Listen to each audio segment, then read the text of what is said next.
ഇതിന്റെ മാർക്കറ്റിംഗ് സമയത്ത് നമ്മുടെ ജോജോക്സ് ചാനലിൽ സർക്കേറ്റിലാണ്ട് പോയിട്ടിരിക്കുന്ന പരിപാടിയാണ്. മനോജേട്ടൻ എന്നെ മെസ്സേജ് ചെയ്തിട്ടുണ്ട്, എടാ എനിക്ക് നിങ്ങളുടെ പരിപാടികളൊക്കെ ഭയങ്കര ഇഷ്ടമാണ്, ഞാൻ ഒരു കാര്യം ഇങ്ങനെ ഒരു സംഭവം സംസാരിക്കണ്ട്. ചേട്ടൻ പറഞ്ഞു, അല്ല ഞാൻ നേരിട്ട് വന്ന് സംസാരിക്കാം എന്ന് പറഞ്ഞു. എന്നാ ശരി നമുക്ക് നേരിട്ട് വന്ന് സംസാരിക്കാം എന്ന് പറഞ്ഞു. അത് കഴിഞ്ഞിട്ട് ചേട്ടന്റെ അടുത്ത് ഞാൻ വീട്ടിലേക്ക്, ചേട്ടന്റെ സ്ഥലം തൃശ്ശൂരാ, ചേട്ടൻ ആ വഴിക്ക് പോകുമ്പോൾ വീട്ടിൽ വരാൻ പറഞ്ഞിട്ടുണ്ടായിരുന്നു.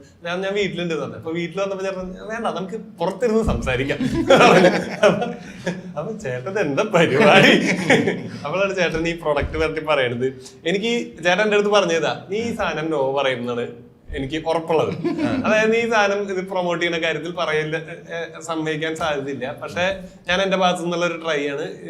നിനക്കിതിലെ ഒരു കോമഡി ലെവലിൽ ഈ സാധനത്തിനെ ആൾക്കാരിലേക്ക് കൊണ്ടുവരാൻ പറ്റുമോ എന്നുള്ള കാര്യമാണ് നോക്കാന്ന് പറഞ്ഞത്. അപ്പൊ ഞാൻ ആ സമയത്ത് ചേട്ടാ ഒന്ന് നോക്കാം, എനിക്കും ഈ സാധനം എങ്ങനെയാ ഇതിനെ പ്രൊമോട്ട് ചെയ്യുന്നത്, ഇതിനെ വെച്ച് എങ്ങനെയാണ് ഇതിനെ അറൗണ്ട് ഒരു കോമഡി ഒരു ഇതിൽ ബിൽഡ് ചെയ്ത് കൊണ്ടുവന്ന് ചെയ്യേണ്ടതെന്നുള്ളത്.